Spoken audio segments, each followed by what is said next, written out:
Yo, what's going on YouTube?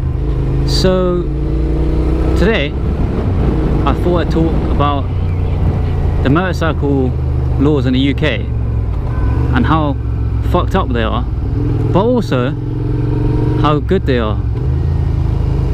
Wow, I can't remember the last time I've seen a limousine that goes this slow in a roundabout. But yeah, so motorcycle laws. If you are 17 and also no, you can do your CBT at 16, right? And I think, what the fuck is this woman doing? You're limited to a 50cc, I believe, which really is not enough power, to be honest, which is ridiculous how that's even a thing. But if you do your CBT then, so at 16, after a year you can automatically, I think, just go onto like a proper 125.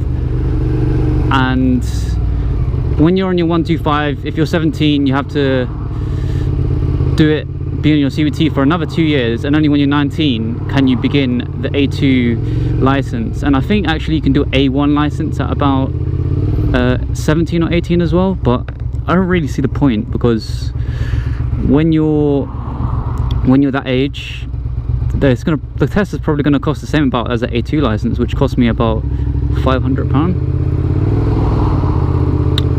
and that is quite expensive, if I'm honest with you. £500 is a lot of money, and for someone who's that young to spend it when they're probably most likely going to go into the A2 license, if they're into biking, then, you know, it's not really worth it for me, because all you get is rid of your L plates, and obviously you get to carry someone on the back. Not unless you have a girlfriend which really wants to ride with you. Not in that way. Well, maybe in that way actually as well, but I wouldn't do it personally.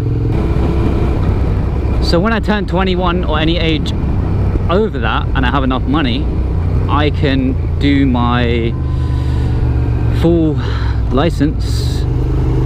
The only difference being is it's a bigger bike, obviously. Any bike I want, probably going to cost around the same amount, and the thing is, it costs like £120 or 100, like around there, if you want to resit mod 1. I never had to resit mod 2, but I imagine mod 2 would be about 150, I think. And the price is just so shit right now, to be honest. Why is it that on a car you can pass your license, get it done at what, 17 or 18, most people would probably get it done, and after that's done, you can then, after that you can get a Lamborghini, obviously not, but you know what I mean, you can get any size car. And most of it's just dependent on how much money you have. Oh look, there's a SV, grey one. Most of it's dependent on how much money you have. So with the motorcycles, they're basically making us pay more and making us do a test twice, which we've already passed the first time, just so they can get more money out of us. And that is just ridiculous.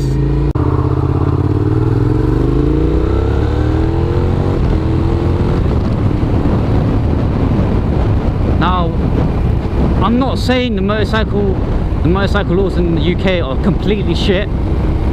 There are good points of it.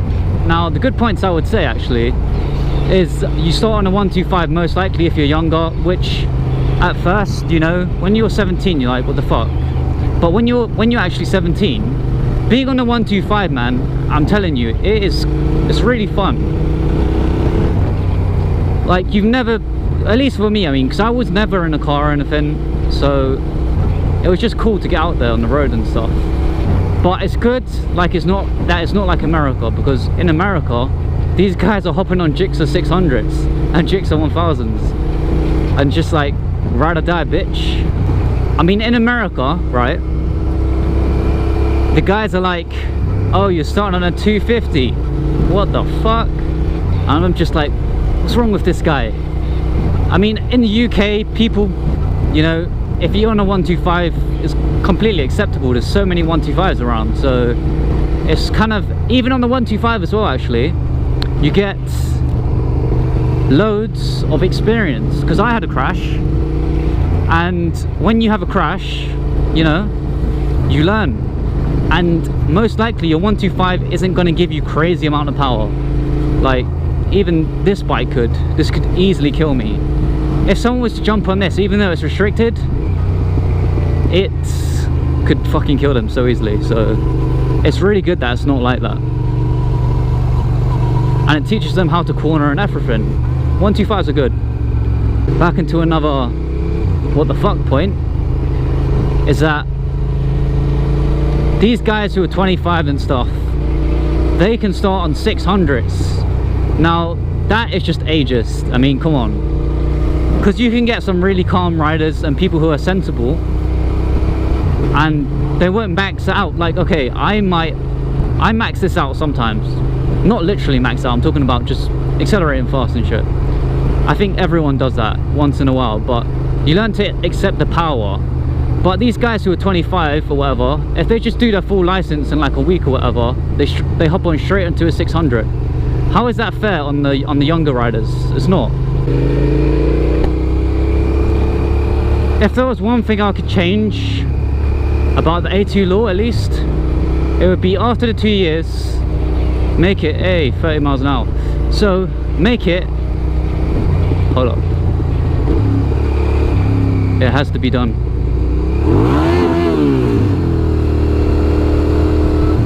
Because why not?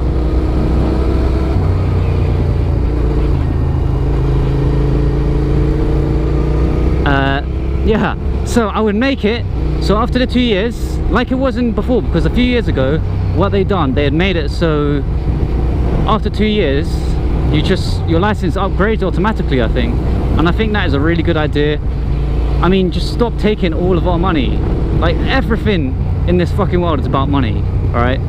And something like motorcycling, which people don't need, and there's not many bikers, so you're not going to make that much crazy amount of money out of it. Just get rid of all of this nonsense. Because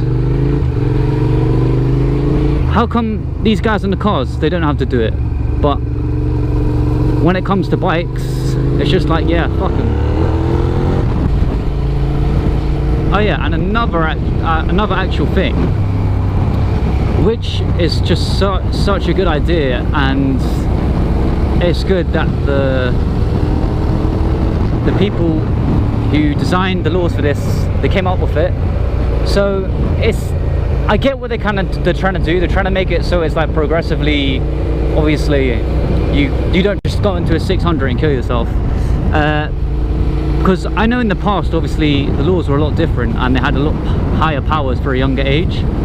But I think it is really good, at least until you're 26. Until you get to 26, then they start becoming ageist and stuff, because obviously they're letting the people who are 26 and whatever age, 24, I don't even know the number, they're letting them get on these big bikes.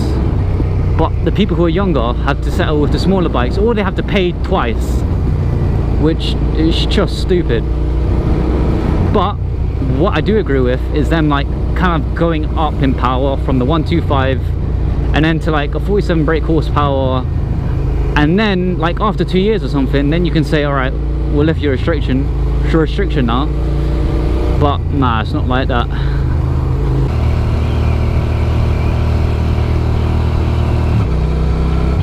So anyways, what do you guys think about that? I'd be interested to know if that's just me thinking that this whole business of having to redo, at least for the younger guys, for having to redo your A2 license, it's just crap. But anyways, I'll catch you guys in the next one. Peace.